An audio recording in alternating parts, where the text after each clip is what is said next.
All right, so we're going to go ahead and get started with our message for today. And for those of you who were here last time I spoke, I'm pretty much going to be picking up where I left off. The last message I brought forth was called watch. One word. One word, watch.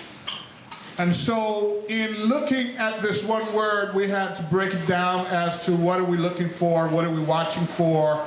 And so just quickly, signs and wonders. And so Yahweh has always told us to watch as well as pray. We watch, right?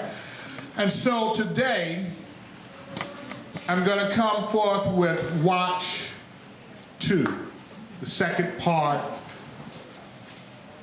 And so as we begin to decipher, what are we watching for? What is it that we need to see? And as I defined it on the last time, patterns. Patterns in the earth. One word describes it all. Watching for patterns. And so as we now begin to go into our second part, I want you to kind of keep in mind some of those things that we've already established with watch. And we was looking at the patterns going back to the days of Noah. There was deliverance and destruction. And looking at the comparison, we noticed that the feast days were right there. Even though they had not yet gone to Mount Sinai, Exodus of the book of Exodus, chapter 12, has not happened for a few hundred years yet. But when you look at it and you read it, the account that took place in Genesis concerning Noah and that generation, you recognize there are a few things that took place during that time, and you get the feeling that Passover, all the way through the 7th month of Sukkot, are right there. In other words, when they went in, when they came out a year later, you see they came out in the 7th month. Then Lot, because I don't want to stay there, I got too much more I need to get to.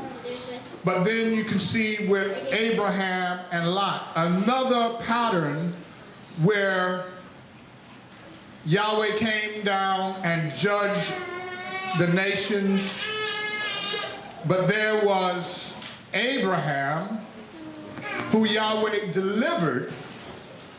Also Sarah, who was also delivered. Lot and his remaining family, his 2 daughters. Okay? Now we know what happened with Lot's wife. She turned to a pillar of salt because she turned around. She didn't follow the instructions. Again, following the timeline of what took place when the 3 men came to Abraham and began to eat. They ate bread. By the time they left and got to Lot, where Lot was, it was in the evening, and now they're eating unleavened bread. So once again, it tells us the story of Passover and unleavened bread and all of these things that took place around Yahweh's Moedim. And so that happened. Then in another generation, coming out of Egypt, we can see now Mount Sinai, the covenant at Mount Sinai, which definitely surrounds Passover, unleavened bread, all the way to the Feast of Sukkot. I'm kind of really moving through this. And then the time of Yahshuah, he was our Passover lamb who died at Passover, and he rose as first fruit. There was no sin in him, which is what leaven represents. And then going from Yahshuah to the next time, which is prophecy, looking at Revelation. Revelation speaks all about another generation that will be coming out of the nations. A lot of people are now beginning to call it Exodus 2.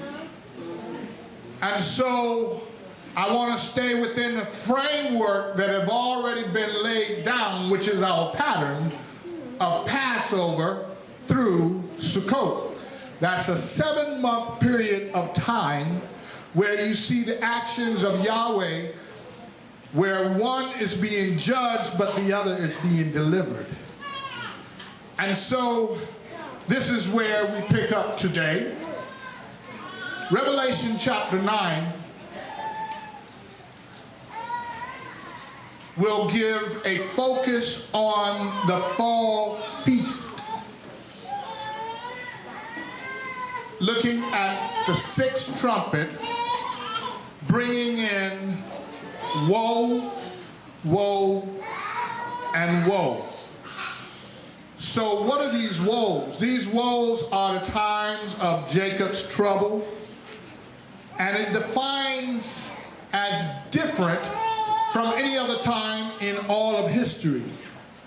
That means Noah, that means Lot, that means the Exodus, that means even during the time of Yahshuah, because all of that was the setting up for this time. Where even the scripture says there is no time like it in all of history. Neither will there ever be again. So this will be a peak of history that will be written where the scriptures are not really finished. By the time you get to Revelation chapter 21 and 22, I get the feeling that it's incomplete when I read it. There's some more that must be written that will be written. It's being documented, actually. And so as Yahweh's word will be forthcoming, it will be fulfilled. So let's kind of look at what we have now and begin to decipher what do we see at this time. And right here, I think this will answer a question that Rabbi Tu had asked a couple of weeks ago, 2 or 3 weeks back, looking at the woes and where are they situated as far as the trumpets. And I think this will define that quite nicely. So, Revelation chapter 9, verse 12 through 16. The first woe is past. See, 2 more woes are still after this. So let me define this right now. The first woe is finished according to the 5th trumpet. Now, understand and give consideration to, I'm not going into all of the trumpets. There are 7 trumpets, 7 bowls, and 7 seals. I've done a lot of messages on each of these, and those are heavy by themselves, so I'm kind of breaking into a message already given, a lot of information on this. And so it says the first woe is past. Now, that's the 5th trumpet and first woe. Now, don't let the different parts confuse you. All of the different parts have significant meaning to the generations that see these times. But right now, let's just focus on, as it speaks, what's being said. So, and I'm going to read it again. The first woe is past. So does that mean now the second woe must be coming in? Yes. See, 2 woes are still coming after this. And the sixth messenger, or the trumpet, the sixth messenger sounded, and I heard a voice from the four horns of the golden slaughter place, or altar, which is before Elohim. So this is the altar in heaven. And the vision that was shown to John, Yochanan, the message of Yahshuah, saying to the sixth messenger who had the trumpet, release the four messengers, those having been bound at the great river Euphrates. And the four messengers, those having been prepared for the hour and the day and the month and year, were released to kill a third of mankind. And the number of the armies of the horsemen was 200 million, and I heard the number of them. So let's take away from this some factual pieces that we can capture. So the fifth trumpet is gone, and so we're looking at the fall feast. Now, when are the spring feasts? The spring feast: Passover, unleavened bread, first fruits, feast of weeks, right? So those are your first four, according to Leviticus chapter 23. Your first four of the feast days, which are followed by the fifth feast, which is Yom Torah, calling of the bride. The sixth feast, the cleansing of the bride, Yom Kippur. And the seventh feast, which is Sukkot, the wedding supper, the going away, or the ingathering, different names. All right, so now we're focusing in on the latter part, 5, 6, and 7 feast days. And so with that comes a clear warning to Yahweh's people from Yahweh that says, woe, woe, woe to the people of the earth, basically. And so the fifth trumpet has blown, and the first woe has passed. So the sixth trumpet is now sounding, and we have the next woe also upon the earth. What do these woes really mean? This time of trouble is worse than the first half of Jacob's trouble. Jacob's trouble is a 7-year period of time. 7-year period of time cut in half, 3.5, 3.5. So when you look at Revelation, it talks about 1,260 days. That's where we're at. The first 1,260 days, which is divided into 3 parts. It's a 1,260 day, 1,290 day, and then 1,335 days, each in its respective to a different group. The first one is to the 2 messengers, or the 2 prophets, who will come to the earth and judge the earth, just like in the time of Lot. The 2 messengers went on, Yahweh stayed and spoke with Abraham. So now we have 2 messengers that are connected to the 6th trumpet and the first woe. And so this speaks concerning the 2 messengers who lived for 1,260 days, which is 3.5 years. And at the end of that 3.5-year period of time, the 2 messengers will lose a battle to Satan, who is the only one who's strong enough to defeat them, but at its proper time. But any time leading up to that time, they're going to be judging the earth. So what you see now, this is something I speak to my wife as we see things going on and we're looking at the news, or I may say something to my wife concerning a city that's been flooded, or tornado that's come through a certain township, or earthquakes, different things that have been happening, and science have noticed that there's been an increase in activity. And so I would always turn to my wife and say, the two messengers are working. They're at work. And so while I recognize that Yahweh said, Yahshuah said in the book of Matthew chapter 24, that it would be as the time of Noah. They wouldn't know. People would not know. What happened that they didn't know until the flood came and took them all away. They didn't know they were being judged. And so here we are. Cities are being flooded. Townships are being just wiped off the map. I mean, whole cities. I'm telling you, whole cities are being wiped off the map. Whether the U.S. or any other nation, this is happening. Africa, Europe, China, Russia, it's happening all over the world. While I'm not going to really shine a light on those too much, I'll show a little bit.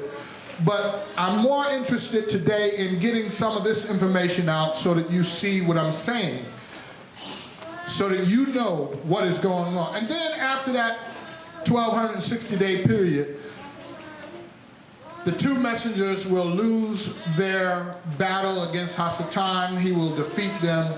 And at this point, they will then truly die, of which they never died. Let's look and see who they are. Enoch, who has not tasted death but was taken up in the whirlwind. Elijah, who was also taken up in a whirlwind. Neither one of these brothers have tasted death, and they would only lose to Hasatan. But other than that, they will be judging the nations, and this is what we are seeing. So 1290 days come in, then Michael will then step in to defend Israel around the nations, around the world, the children of Israel. He will defend them by defeating Hasatan, who will then, at the 1290-day mark, and these are literal days, Hasatan will be incarcerated because he too has never been incarcerated. So we got the fifth trumpet, the sixth trumpet now, and Hasatan will be incarcerated at the 1290-day mark. And then 1335, Yahweh says, blessed is he who arrives at 1335th day. This is the book of Daniel, chapter 12. And so that is Israel. Now, is that the end? No, it's not the end. It's only the beginning. It's the beginning. The kingdom of Yahweh begins, and the kingdom of man comes to an end. There's going to be a shift in who's in control, and the government shall be upon his shoulders. And truly then the King of Kings will be the reigning king, the King of Kings. Yes, yes. And so this is what we're waiting on. So here's another fact I want us to see before I leave this slide. And the four messengers, those having been prepared for the hour and the day. Remember, there's a scripture that says, no man know the hour and the day. And so here it is. Here's the hour and the day. Now he brings in the month and the year. Were released to kill 1/3 of mankind, and the number of the army and the horsemen was 200 million men. There's never been an army that huge descending on Israel, that large. Now, Israel, are we talking about the land, or are we talking about the people? So let's continue. Let's take a look. Jeremiah chapter 30, verse 7 through 8. Oh, for great is that day. There is none like it. And it is the time of Yaakov's distress. But he shall be saved out of it. And it shall be that in that day, declares Yahweh of hosts, that I break his yoke from your neck and tear off your bonds, and foreigners no more enslave them. Hallelujah. Who them? Israel. I know that was bad English, but that's okay. I think you got the message. So let's look at a little more of Jeremiah. Looking at the prophets, because the prophets really tell us what will happen and what did happen, what's going to happen, right? Okay, so Jeremiah chapter 30 still, and verses 9 and 10. And they shall serve Yahweh their Elohim and David. Wait a minute. Yahweh and David? Well. So that means that's the king. Yeah. Now y'all know this is not David who is flesh and blood king, but this is the son and the bloodline of the king of Yehudah, David. Okay?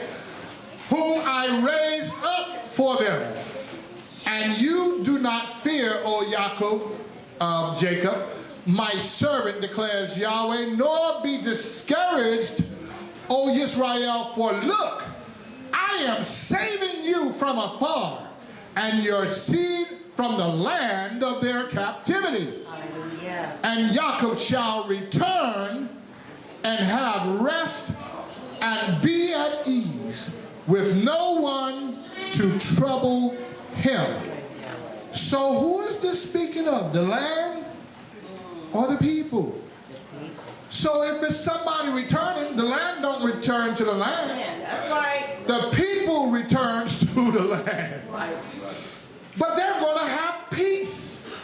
But they're going to be retrieved from the land of their captivity. Hallelujah. There's a lot being said in here in just a few words. And so he says, O Israel. So who is he talking about? The land or the people right there? It must be the people. Because let's look at the qualifier. For look, I am saving you from afar. That's not the land. That's the people. I am saving you from afar. See, we've talked about salvation, but that's salvation. I am saving you, Israel, from afar. That's not in the land. That's far from the land. Let me continue. And your seed from the land of their captivity. Hallelujah. Thank you, Father. Yahweh speaks. Let's continue. Let's begin to look at, I want to kind of get a bit of a visual on what 200 million men descending on Israel might look like. Now, we've already brought in the question, is it the land or is it the people? Or is it both? So let's look at this. I pulled up an article as I was doing my research. I wanted to see what do we look like right now, today, as of this week. What does it look like? And so I pulled up this article that says the U.S. has 1.3 million U.S. troops deployed around the world. Okay, so you can see that this is the U.S. military. We have Marines that are in the red, Army in the green, Air Force blue, and Navy blue is the Navy is represented by Navy blue. And so as you can see, the example of a world map, to the west are the Americas. So starting here with Africa and Spain, all of that going into Europe going into China and Russia, and then back around. If this was a circular map, you'll see the rest of it coming in. But on this side, really, if you continue, you're back at the United States. Okay, so just looking at the example of the map that I have here, that's 1.3 million already. That's only one country represented. So can you see 200 million now? Looking at this, we're not far from that. Now, whether they're going after the land or the people, this country is represented in the last big number I saw was 120 countries. We have representation in 120 countries. That number by itself should be ringing a bell. So, what does this tell us? This tells us that at a moment's notice, that at least one country can go and almost fulfill that 200 million descending on Israel. Whether we're talking about the land or the people, I'm not trying to really define that. I wanted to pique your interest on that so that you can be thinking along those lines. Whether we're talking about the people or the land, something is going on in the earth. And so we'll continue with this, but that's a good look at what can happen. And we're talking about one army, one country who's controlled by one president whose name is Donald Trump.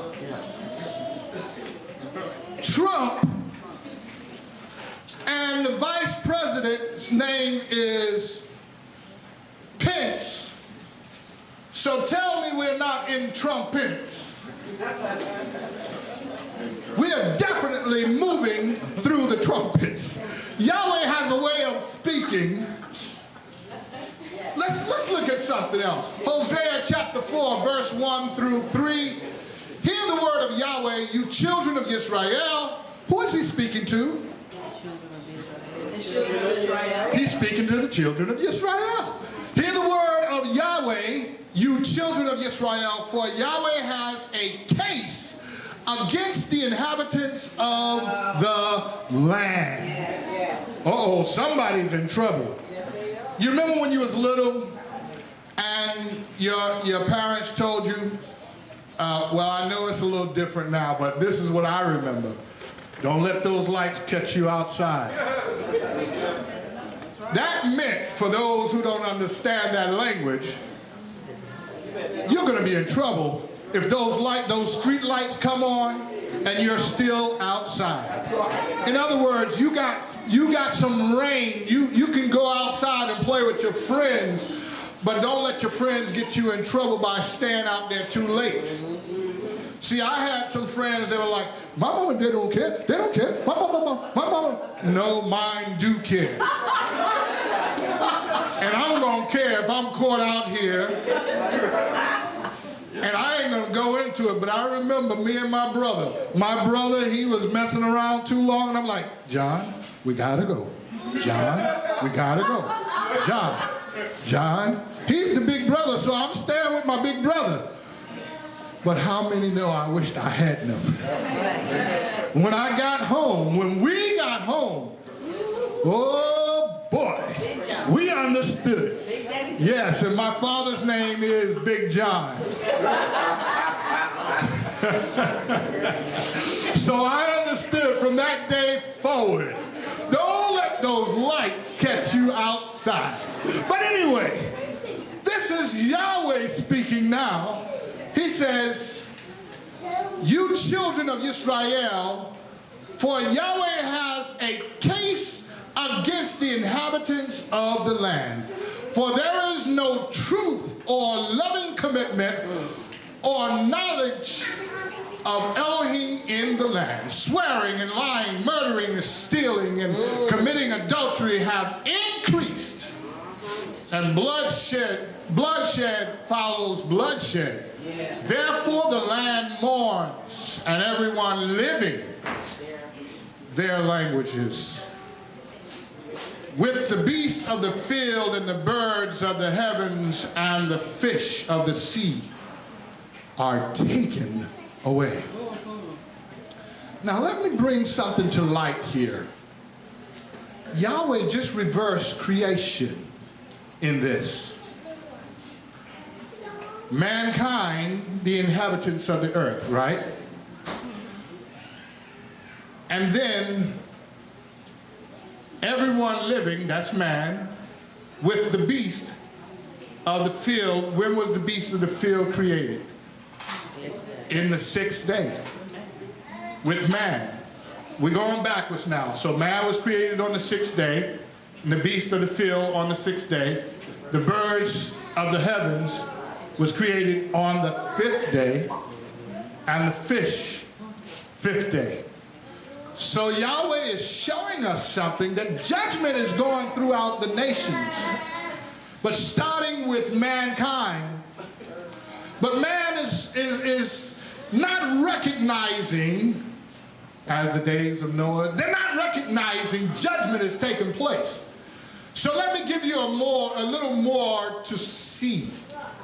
So he's given us the signs of heavens and the signs of the earth that we should begin to look at. But it's not the animal kingdom that's swearing and lying and murdering and stealing. It's mankind. But everything is now going to pay the price, because Yahweh says,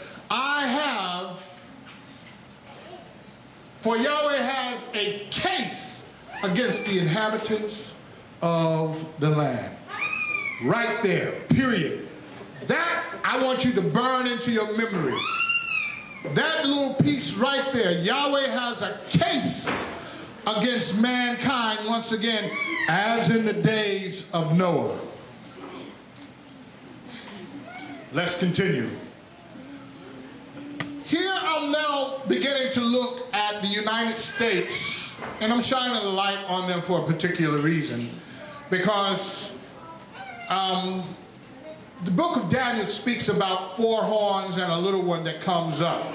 The little one is the younger of the other four, basically, but it grows up and it becomes dominant over the other horns.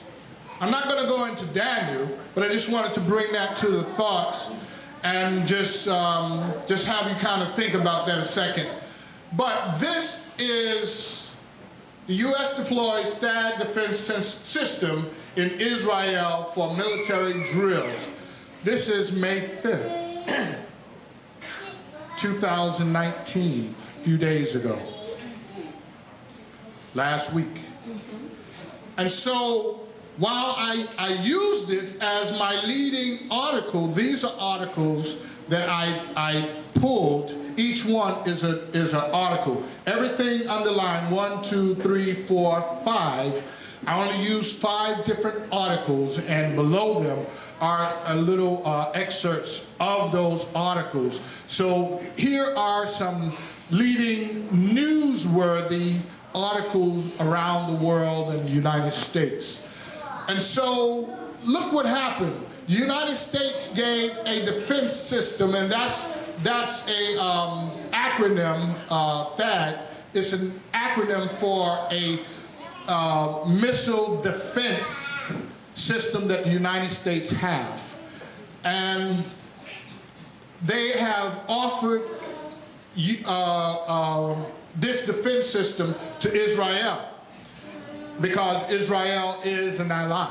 And so what I'm beginning to point out now, there's a stirring taken on in the earth. There's some things that are happening in the earth, and it didn't just start happening. But I'll get to a timeline momentarily, but I just want you to see what's happening right now. And so I'll read through some of this so that you can see what's going on and what's being spoken in some of the different nations. The U.S. deploys warships and missiles to the Middle East amid Iran's tensions. The United States is sending a Patriot missile defense system, that's the THAAD, to the Middle East in response to a the system is currently deployed in Bahrain, Jordan, Kuwait, and Qatar, and in the United Arab Nations.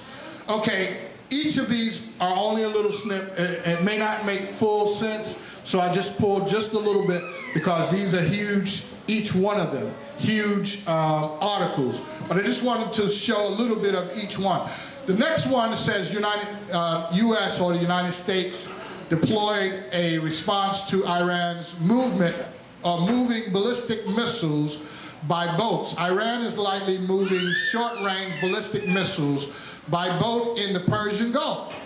A key reason the United States decided this week to move an aircraft carrier strike group and bombers to the area. So the United States have sent now or deployed aircraft carriers and air bombers, air defense aircraft. Third one down. Top German diplomats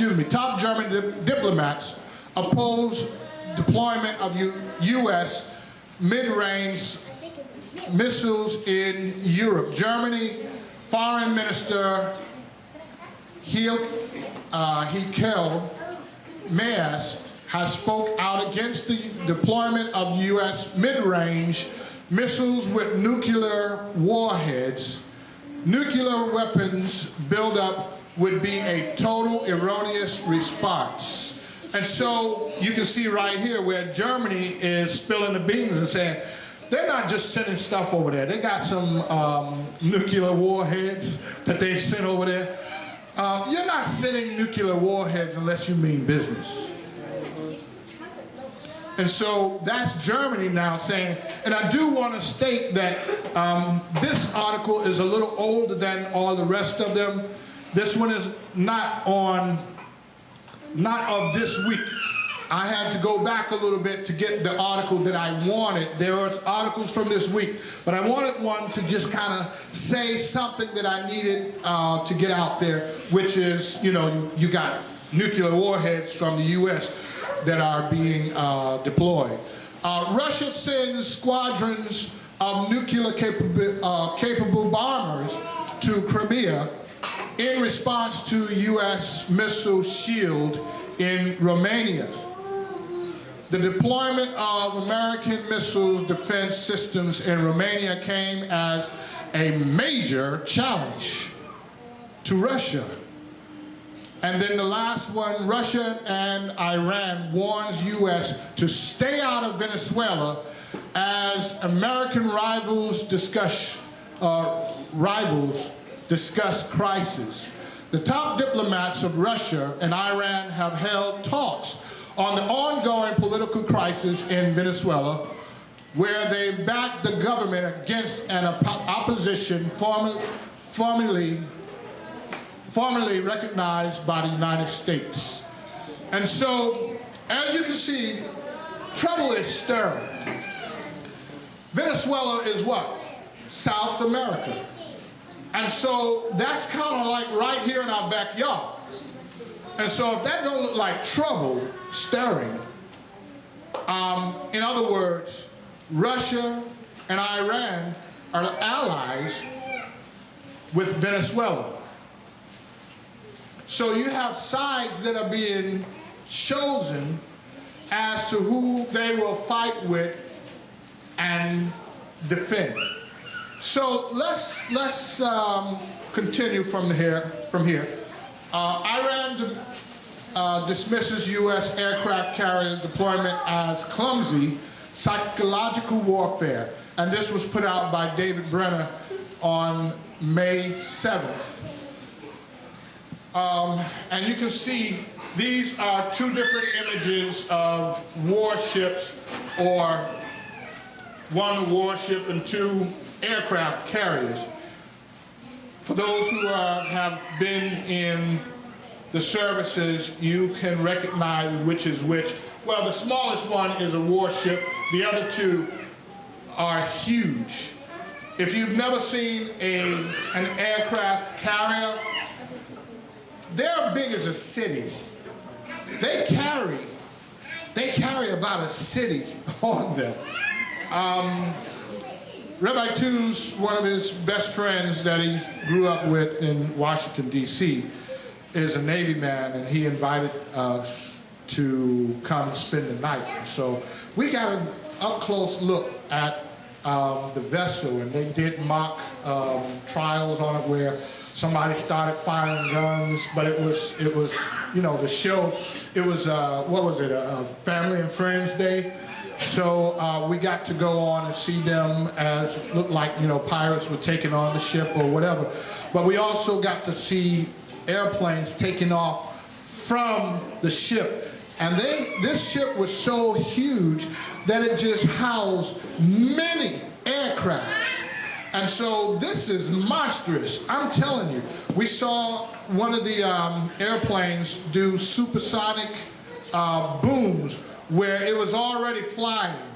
And then they told us when it was going to happen. And they said, listen carefully. And if you're tender, you know, your ears were tender, you need to close your ears. Because once they hit that button and it went supersonic, it was like he was standing still and it just took off. In air, it's already flying at super speed. And it went past the sound, the speed of sound, and you see this something that's kind of invisible, but it's like a invisible cloud that's behind it. I'm telling you, I'm like, oh my goodness. This was huge. This was big. But anyway, imagine a world full of enemies fighting each other with these same capabilities. So let's look at something that scripturally that can give us a little more understanding of the time that we are in.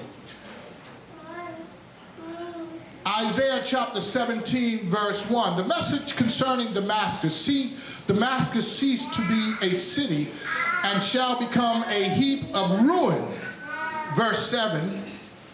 In that day man shall look to his maker, and his eyes turn to the set apart one of Israel. Let me explain that first.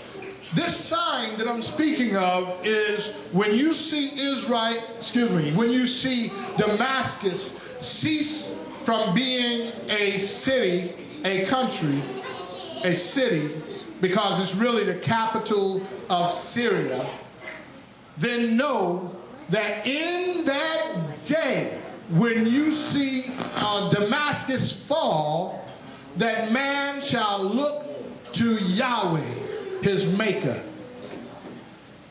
and we shall set our eyes on Yahshuah, the set apart one of Israel. So if that's the sign that we should see, 2011, this took place, began to happen, where Russia, who was never in the picture with Syria, now came down through the Kremlin and came on past them and settled in Syria and began to fight this proxy war between the United States and Russia, where the United States and Russia wasn't fighting each other face to face, but they were using allies, of which this is what we're seeing now. I'll explain that in a second. But it's like two puppet masters using others to fight the war that we will soon fight. And so this is what's going on. So we see a lot of skirmishes going on. We see Iran, which is the outer section. This is Iran. This is where things are beginning to happen now. Here's Syria that fell 2011 and has not yet been restored. And so what's the importance of that? right here where you see Damascus, when that city falls, is what we just read. When that happens, guess what is right on the border and beyond Damascus? The southern part is Israel. The northern part, right up here, is Jordan. And so right here, what we see is Jordan, Syria, Saudi Arabia. We have all of this and their backs against the water. Israel is surrounded. Whether we're speaking of the land or the people, it's the same. Israel is surrounded by its enemy. And so, things are beginning to heat up in Iran, and we've already read where Russia has now said to the U.S., that's not a good idea. But the U.S. have turned up the heat on Iran, who says we're going to put sanctions on your metals, and Iran, they're wanting to continue to enrich uranium, to continue to build and have nuclear capacity. And so the United States have been putting all kinds of sanctions against that. Also, let's not forget North Korea. It's still in the picture. So we got a lot of things going on. So we're going to move from here. Let's look at Zechariah chapter 14, verse 2 through 4. And I shall gather all the Gentiles to battle against Jerusalem, and the city shall be taken. The houses plundered and the women ravished. Half of the city shall go into exile, but the remnant of the people shall not be cut off from the city. That is special right there. So how is it that the remnant is not cut off from the people if they're in the city? Maybe they're not in the city. Maybe they're hidden someplace else in plain view. Well, let's continue. And Yahweh shall go forth, and he shall fight against those Gentiles as he fights in the day of battle. And in that day his feet shall stand upon the Mount of Olives, which faces Jerusalem on the east. And the Mount of Olives shall be split in two from east to west, at a very great valley and a half, and half of the mountain shall move towards the north, and half of it towards the south. So right here, what you can see and hear in Yahweh's word and prophecy, this has not been fulfilled yet. But it will, because Yahshuah said that he will come back, and as he comes back, his feet will step down on the Mount of Olives, where Israel will meet with him. Revelation chapter 14. Continuing, verse 12, and then the next bullet down would be 14 through 17. Verse 12 now. And this is the plague with which Yahweh plagues all the peoples who fought against Jerusalem. Their flesh shall decay while they stand on their feet, and their eyes decay in their sockets, and their tongues decay in their mouths. Verses 14 through 17. And Judah, shall fight at Jerusalem as well, and the wealth of all the Gentiles round about shall be gathered together, gold and silver and garments in great quantities. And it shall be that all who are left from all the Gentiles which come up against Jerusalem, or came up against Jerusalem, shall go up from year to year to bow themselves to the sovereign Yahweh of hosts, and to observe the festival of booths, Sukkot. And it shall be that if any one of the clans of the earth does not come up to Jerusalem, to bow himself to the sovereign Yahweh of hosts, on them there is to be no rain. Yes. Right there, you know, is a problem. If you don't get any rain, guess what? Die. Everything dies. In Noah's time, there was too much rain.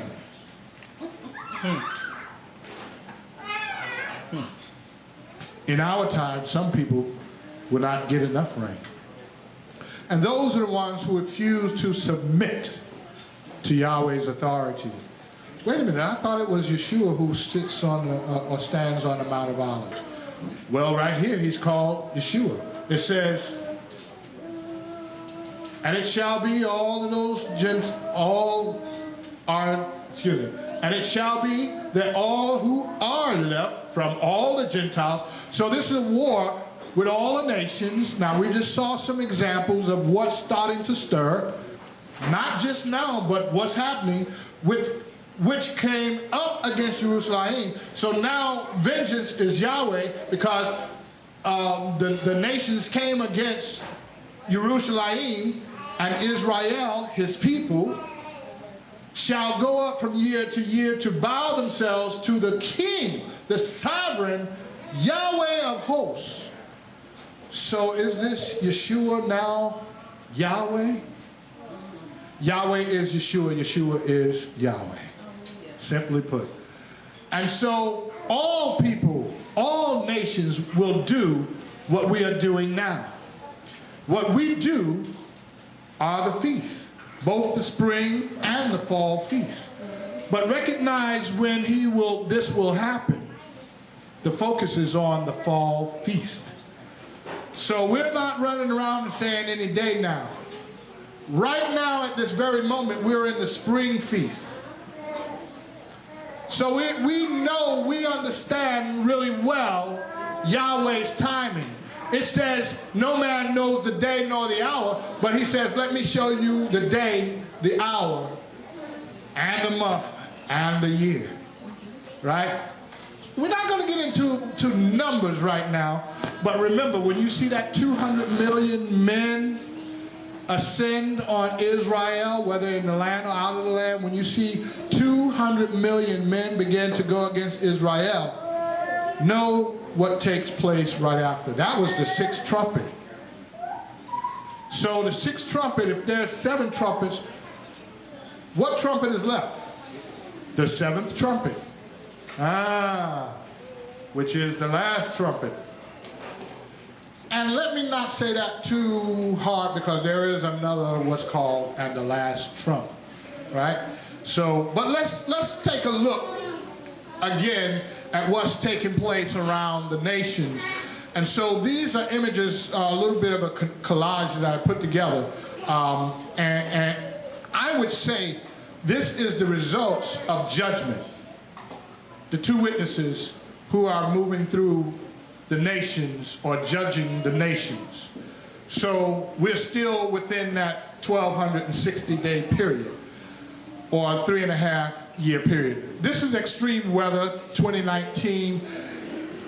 Understand that we are not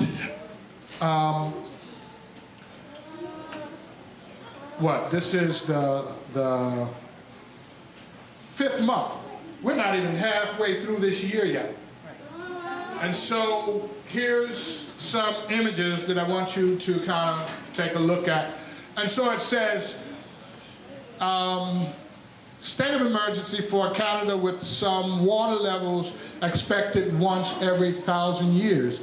And the worst is yet to come in unprecedented flooding.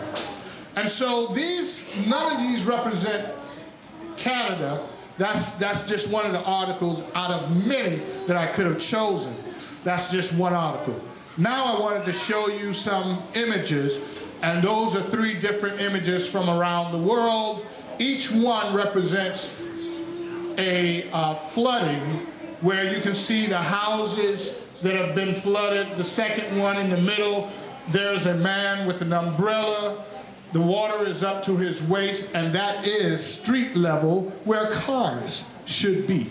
The next one, you see people, and This one, I believe, is an African nation, and so you see how it is also flooded.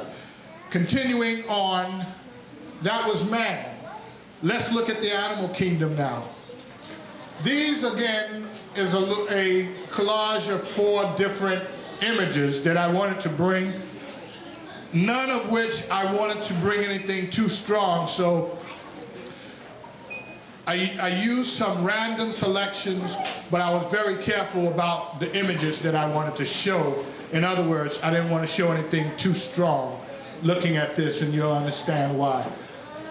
On our left is dolphins that have beached, and there's hundreds and thousands of dolphins that are dying, and this is as of this year. In the next one is as of 2011, and this is Chesapeake Bay, the United States. What you're looking at is, that's waterway, but look at the fish. Then 11.5 million clams wash up, that's South Africa, March 19th. And then the last one here to your right is bees. Millions and millions of bees are dying off, and there's an article that I didn't put here, but it says that in the coming future, it's going to cause the food industry to fall. Because if you don't have the bees to pollinate, over time, you're going to run out of your food stock, what you have put away. And so that's a coming disaster already. Do we have to wait till it happens to know that it's coming? How many times do you need to circle the drain to know where it's going? And of course, that's an idiom. When you start seeing things circling the drain, you know it's only one place that it's going, down the drain. But it might circle a few times before it gets there. And so that's what we're seeing. We're seeing the circling of the drain. And so here's kind of a summary of the nations where I'm not showing dead animals, which is why I didn't show that as a big thing. But I wanted to show you in words that's not so offensive for our little ones, really. And so this is why I did it. But understand the magnitude of death that is taking place in the animal kingdom that is happening. And so here's 2019, where we are at present, and there's 163 known species mass death events that have taken place in 49 countries. Understand what I just said. That's not a fish or a cow.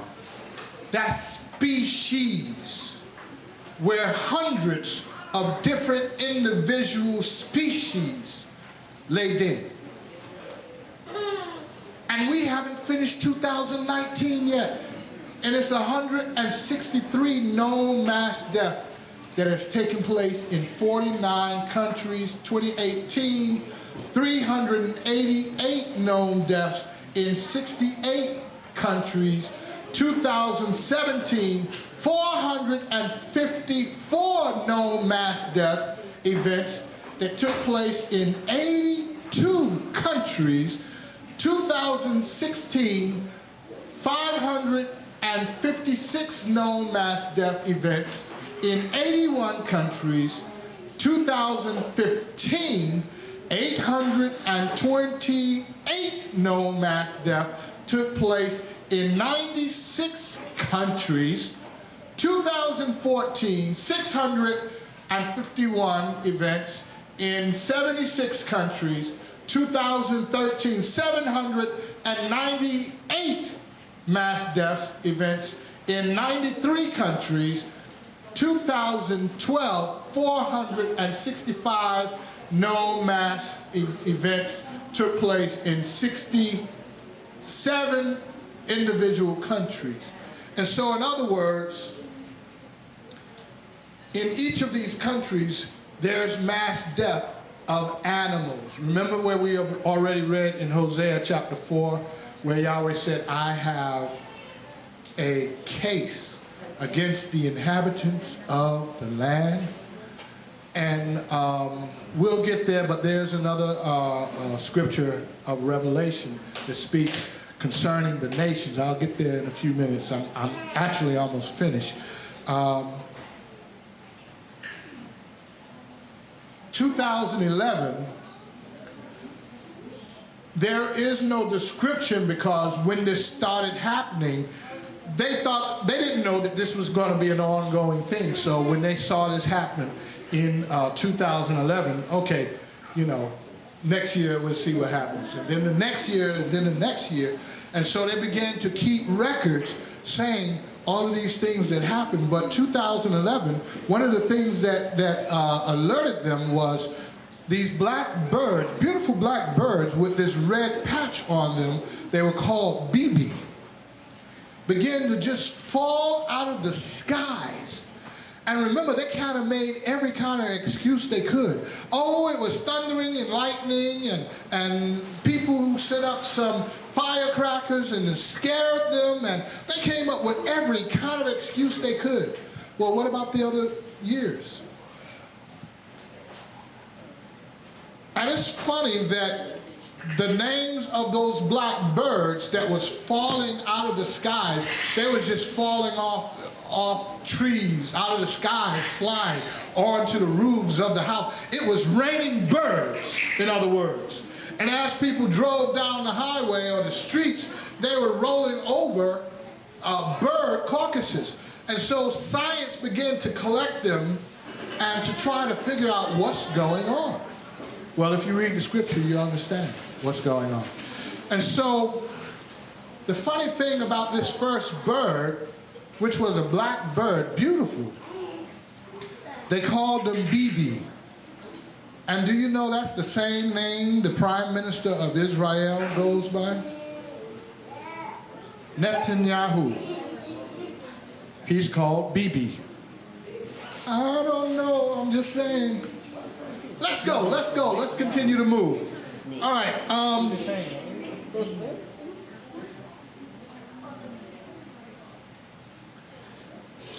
and my last slide, Revelation chapter 8, verse 2 and 12. Then my last bullet down there, where the yellow is Revelation 21 and 9. I brought in these others so that we can look and begin to recognize what is taking place, what's happening around us. The reason people would not know. And so I had to reach back to chapter 8 to just bring in something briefly. So chapter 8, verses 12 and 13. And the fourth messenger sounded. Remember, I started with seventh trumpet. And so that's because it extends beyond Revelation chapter 22. I've always suspected that, but as I began to really search for, I want these two words, seventh trumpet. Now you're going to pull up seven trumpet or seven trumpets or things, but I want it expressly the seventh trumpet, because the seventh trumpet is Yahshuah. I wanted that one, but I'll show it to you, but in a kind of a roundabout way as I read this next part. Revelation chapter 21, it hasn't been written yet, so 21 and verse 9. And one of the seven messengers, there it is right there, one of the seven, that's close as you're going to get to the seventh messenger. You can get the sixth messenger, the fifth messenger, but you can't get the seventh messenger, who held the seven bowls filled with the seven last plagues, came to me and spoke with me, saying, "Come, I show you the bride, the Lamb's bride, or the Lamb's wife." And so, as the messengers in heaven began to show Yochanan the bride of Messiah, So this is still future, but we get to look and see what's taking place. It's the last 7 plagues. So if Yahweh says it's the last 7 plagues, Revelation chapter 22 says, and the plagues are finished in them. Are finished in them. And from that point on, there's a time of peace for Israel, but not for all the nations. And this is what I was saying, that I don't see the end yet. But Israel does go into a time of peace and prosperity that Israel has been looking for all this time. Running to every prophet trying to speak prosperity. And Yahweh is saying, in that day, man shall look to his maker. He also says where I'm going to collect gold and silver and garments in great quantities. Who is that for? Israel. And so while I can continue going on with this, this is actually the end of where I'm going to go. But looking at that woe, woe, woe, I just want to express where we are, which one of the woes we are in.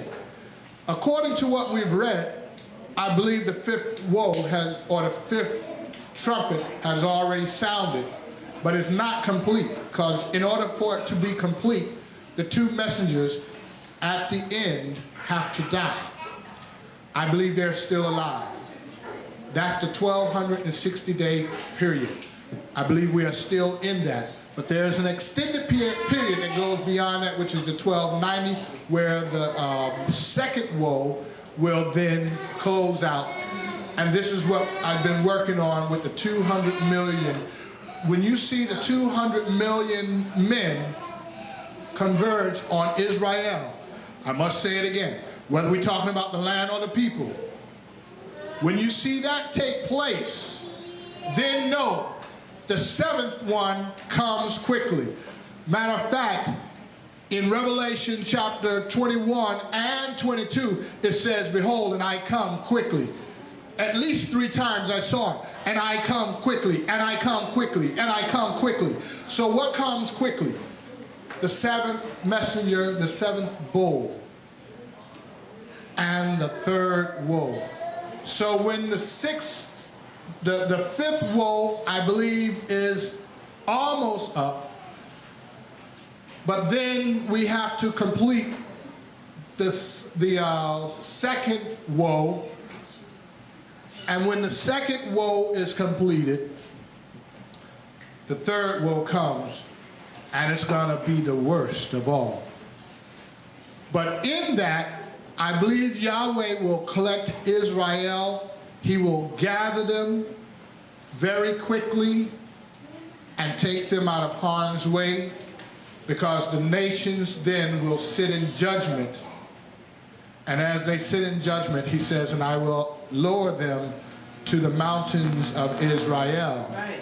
There I will sit in judgment of the nations. And so if you remember the slide where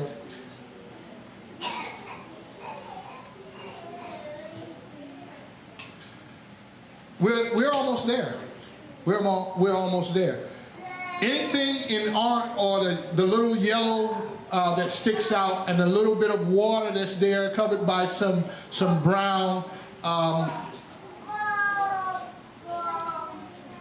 once all the wars that takes place throughout here, they've already fought Syria, where Syria is not a major defense against stopping anyone from coming this far.